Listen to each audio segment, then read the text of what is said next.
کہ آپ اس دنیا میں اپنی من چاہی زندگی اگر گزاریں گے تو اس دنیا میں رب چاہے زندگی ملے گی۔ اس مثال کو غور سے سنیے، دنیا میں من چاہے زندگی اگر گزاریں گے اس دنیا میں رب چاہے زندگی ملے گی۔ اس کا مطلب یہ ہے اگر آپ من چاہے زندگی کا مطلب یہ ہے جیسا چاہا ویسا کر کے زندگی گزار دیے، جہاں عائش کرنا عائش کر لیے، مستی کرنا ہو مستی کر لیے، خون خرابہ کر دیے شراب کے لیے، اپنے من مطابق زندگی گزار لی، تو اللہ بھی کہے گا، فرشتوں سے کہے گا جاؤ ان کے نامہ اعمال میں گناہ ہی گناہ لکھا ہوا ہے، ان کے منہ کے بل گھسیٹتے ہوئے جہنم میں ڈال دو۔ لیکن اس دنیا میں اگر رب چاہے زندگی گزاریے گا، یعنی اللہ جو آپ کو کرنے کے لیے کہہ رہا ہے اس کو کیجیے گا، یعنی رب چاہے زندگی اس دنیا میں اگر گزاریے گا تو اس دنیا میں اپنے من مطابق زندگی ملے گی، آپ کو جنت ملے گی، اور زیادہ سے زیادہ عمل کیے ہوں گے وہ جنت ملیں گی جن کے پھل جھکے ہوئے ہوں گے، جن کے میوے جھکے ہوں گے۔ تو اس دنیا میں رب چاہے زندگی گزارنی ہے اور اس دنیا میں من مطابق آپ کو زندگی ملے گی۔ یہ بڑی پوائنٹ کی بات ہے، یہ مثال بہت گہری مثال، بہت گہرا معنی رکھتا ہے، اس لیے آپ اس چیز کو غور سے سنیے گا۔ آپ ہمیشہ یہ نہ سوچیں کہ ہم اپنے من مطابق زندگی گزاریں۔ میرے بھائیوں، دنیا میں آپ دیکھ لیجئے، جیسے کوئی ٹکٹ لیے کہیں کا اور وہ آنا چاہیں اس جیسی ٹکٹ وہ بہت بنا سکتے ہیں، کاپی پیسٹ کر کے ہو، جیروکس نکال کے ہو کر سکتے ہیں، لیکن اس میں ایک مہر ہوتی ہے، گورنمنٹ کی ایک مہر ہوتی ہے۔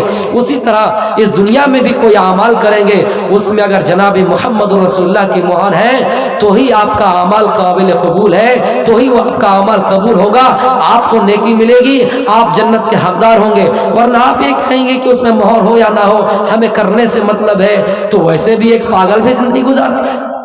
لیکن اللہ نے آپ کو حوا سے خمسہ سے نوازا ہے، آپ کو سننے کی طاقت دی ہے، آپ کو چلنے کے لیے پیر دیے ہیں، دیکھنے کے لیے آپ کو بصیرت اللہ نے عطا کیے ہیں، سننے کے لیے شامہ عطا کیے ہیں۔ تو میرے بھائیوں، اس کو غنیمت سمجھیے کہ اللہ نے آپ کو 2 آنکھوں سے نوازا، 2 ٹیوب لائٹ آنکھیں اللہ نے آپ کو دی ہے، 2 کان سے نوازا، آپ سن سکتے ہیں۔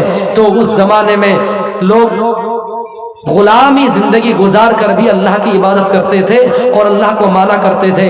ایک مرتبہ ایک واقعہ مختصر کر کے میں آپ کو بتا رہا ہوں کہ عبداللہ ابن عمر کا گزر کسی جنگل سے ہوا تھا اور وہاں ایک چرواہا بکریاں چرا رہے تھے۔ انہوں نے کہا کہ یہ بکریاں کن کی ہے؟ کہا میرے مالک کی ہے۔ کہا ایک دے دو، ہم اسے کاٹ کر پکنک منا لیں گے، کھا لیں گے۔ انہوں نے کہا نہیں، یہ میرے بکری میرے مالک کی ہے، میں دے نہیں سکتا۔ تب کہا کہ کام کرو، تم اس کو دے دو، اس کے کھال ادھیر کر کے اس کو ہم جنگلوں میں پھینک دیں گے اس کے کھال کو، اور تمہیں بھی کچھ کھانا دے دیں گے، تم اپنے مالک سے کہہ دینا کہ بھیڑیا بکری کھا گئی۔ انہوں نے کہا کہ میں اپنے مالک کو یہ بات کہہ سکتا ہوں، میرا مالک میری بات مان بھی سکتا ہے، لیکن اس مالک کے مالک کو کیا جواب دوں گا؟ میرے بھائیوں، جنگل میں ہے پھر بھی اللہ کا خوف دیکھیے، اس لیے اللہ نے کہا کہ حق تقات ہی، اے لوگوں اللہ سے ویسے ڈرو جیسے ڈرنے کا حق ہے۔ آپ کے سامنے سانپ ہے، زہریلا جانور ہے، آپ کو ڈر لگتا ہے، آپ اس سانپ سے ہٹ جائیے، آپ کو ڈر لگتا ہے ہٹ جائیے، لیکن وہاں سے چلے گئے، بس ختم، آگ ہے، آگ پہ آپ جمپ نہیں لگائیے، کودیے نہیں، شیر آیا آپ کسی پیڑ پہ چڑھ گئے، بھاگ گئے، لیکن اللہ سے ویسے ڈرو جیسے ڈرنے کا حق ہے۔ یعنی ہر اس موڑ پہ اللہ کو یاد رکھو، اللہ تعالیٰ ہر جگہ ہے، موجود نہیں ہے لیکن ان کی بصیرت وہ ہمیں دیکھ رہے ہیں۔ اس کے بارے میں ایک عقیدہ کا سوال ہے کہ اللہ تمہارے ساتھ ہے، حالانکہ اللہ تو عرش پر مستوی ہے، تو ان کے بارے میں کیا رائے ہے؟ تو میرے بھائیوں، اس کی زبردست مثال آپ کو دے رہا ہوں کہ ایک مثال لے لیجیے، آپ راستے میں سفر کر رہے ہیں اور چاند بھی آپ کے ساتھ سفر کر رہے ہیں، حالانکہ چاند ایک ہی جگہ پہ ہے، لیکن آپ جو چلتے ہیں تو آپ کے ساتھ ساتھ چاند بھی چلتے ہیں۔ تو گویا کہ ایک مخلوق کی جب اتنی اللہ نے طاقت دی، ایک مخلوق کے اندر ایک حکمت دی ہے، تو اس اللہ کے اندر اور کیا حکمت ہو سکتے ہیں؟ تو میرے بھائیوں، اللہ ہر جگہ وہ حاضر ہم موجود نہیں ہیں، لیکن ان کی بصیرت موجود ہے۔ ہم کچھ بھی کریں تو ہم یہ سوچیں کہ اللہ ہمیں دیکھ رہا ہے، اتق اللہ حیث ما کنت، ہم جہاں کہیں بھی رہیں ہم اللہ سے ڈریں، چاہے ہم سمندر کے تہ میں رہیں، آسمان کی بلندیوں میں رہیں، پہاڑ کی چوٹیوں میں رہیں، ہم اللہ تعالیٰ سے ڈرتے رہیں۔ اور اگر ہر جگہ پہ ہم اللہ تعالیٰ سے ڈرتے رہیں گے تو ہمارا ایمان کامل ہوگا، ہمارا عقیدہ مضبوط ہوگا، اور اس دنیا کی مثال اللہ کے رسول صلی اللہ علیہ وسلم نے کہا لوگوں یہ دنیا ایک ایسی چیز ہے جہاں آپ کو چلنا ہے تو ہر قدم قدم پہ سوچ کے چلنا ہے. اسی چیز کو عمر نے ابی بن کعب سے کہا تھا کہ اے ابی بن کعب یہ بتاؤ کہ دنیا میں چلنا کیسے ہے, تقویٰ کیا ہے؟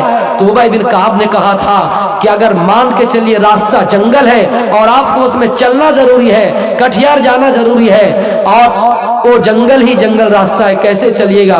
تو ابی بن کعب نے کہا تھا اے عمر جانتے نہیں ہو؟ تو عمر نے کہا کہ ہم کانٹا ہٹا کر چلے جائیں گے, جانا ہی ضروری ہے, دلی جانا ہے بھائی, ممبئی جانا ہے اور کانٹا ہی کانٹا ہے, اس کو ہٹا کر چلے جائیں گے. ابی بن کعب نے کہا تھا عمر دنیا کی مثال یہی ہے, دنیا میں قدم قدم پہ گناہوں کے جال بچھے ہوئے ہیں اور آپ کو چلنا بھی ہے. اگر ایک دو کانٹا چبھ جائیں پیر پہ, چادروں پہ الجھ جائیں, اس کا علاج کیا جاتا ہے, اس پر مرہم کیا جاتا ہے. اسی طرح دنیا قدم قدم پہ گناہوں کا جال بچھے ہوئے ہیں. آپ دلی جائیے گا شراب کا اڈا ملے گا, آپ تھوڑی دور اور کہیں جائیے گا لوگ جوا کھیل رہے ہوں گے, آپ کو لگے گا کہ نہیں میں جوا نہیں کھیلوں گا. پھر کچھ لوگ آپ کو اس طرح ملیں گے کہے گا شراب پی لیجئے, آپ انسان ہونے کے ناطے شراب پینے پر مجبور ہو جائیں گے اور پھر کہیں اور دور چلے جائیں گے. لڑکیاں دعوت نظارہ دے رہی ہے, گناہ کے اڈے کھلے ہوئے. اسی طرح دنیا قدم قدم پہ گناہوں کے موڑ ہے, قدم قدم پہ گناہوں کا اڈا کھلا ہوا ہے. آپ کو بچ بچ کر چلنا ہے میرے بھائیوں. اگر انسان ہونے کے ناطے بشری تقاضے کے بنیاد پر کوئی گناہ آپ سے ہو ہی جاتا ہے, قرآن اس کا علاج بتلا رہا ہے کہ لوگوں آپ اللہ سے توبہ کیجئے, آپ اللہ سے دعا کیجئے اور کہیے اللہ کہ میں نے انسان ہونے کے ناطے غلطی کر دیے, اے اللہ تو مجھے معاف فرما. تو میرے بھائیوں میں یہ بتا رہا تھا کہ بندے اور مالک کے درمیان یہی نسبت ہے کہ جب بندہ اچھا کام کرے, مثلا کوئی بے نمازی تھا نمازی بن گیا, تو وہ کہے کہ اللہ کا ہم پر بہت بڑا احسان ہے, اللہ کا ہم پر بہت بڑا احسان ہے, بہت بڑا فضل ہے کہ اللہ نے مجھے نمازی بنا دیا, اللہ نے مجھے روزے دار بنا دیا, اللہ نے فلاں جگہ پہ مدد کرنے پر, فلاں جگہ جلسہ ہو رہا تھا تعاون کرنے پر مجھے ہمت دی, طاقت دی. تو اچھی جگہ پہ نسبت مالک کی طرف کرنا ہے, اور اگر ہم سے گناہ ہو جائے تو اس کی نسبت شیطان کی طرف کرنا ہے. ٹائم ختم ہو گیا. آخر میں اللہ تبارک و تعالیٰ سے دعا ہے کہ باری الہ ہم سب تمام مسلمانوں کو دین پر قائم عطا فرما. اے اللہ ہم سب کو اللہ کی عبادت میں پوری طرح سے مشغول عطا فرما, اور ہم سب کو اپنے خالق حقیقی کو پہچاننے کی توفیق دے. دنیا میں اللہ تعالیٰ جو گنہگار ہیں ان کو نیکیوں کی طرف تو بلا. اے اور اللہ تعالیٰ جو بھی لوگ دنیا میں گناہ کرتے ہیں ان کا ٹھکانہ عقل سلیم عطا فرما. جو دنیا میں ظلم کرتے ہیں اللہ تعالیٰ انہیں ظلم کو ظلم سمجھنے کی توفیق دے, اور کیا حق ہے کیا باطل ہے سمجھنے کی قوت عطا فرما. وما علینا الا البلاغ المبین. وآخر دعوانا الحمد للہ رب العالمین. السلام علیکم.